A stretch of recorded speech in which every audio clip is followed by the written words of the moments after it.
Abbott آباد سے خبر شامل کرتے ہیں۔ ایبٹ آباد ڈاکٹر وردہ قتل کیس، DHQ ہسپتال میں ڈاکٹر ایسوسی ایشن کا احتجاج، صوبہ بھر میں احتجاج کی دھمکی۔ ایبٹ آباد میں ڈاکٹر وردہ شہید کے بہیمانہ قتل کے خلاف DHQ ہسپتال میں بھرپور احتجاج کیا گیا۔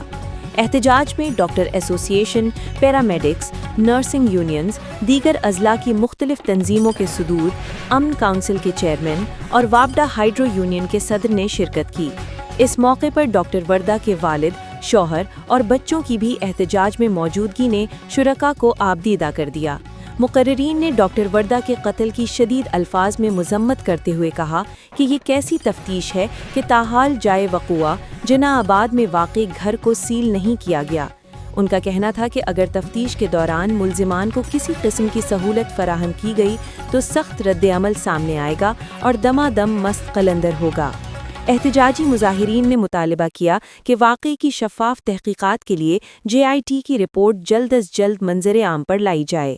مقررین نے خبردار کیا کہ اگر ذرا سی بھی غفلت برتی گئی تو پورے صوبے میں احتجاج کیا جائے گا۔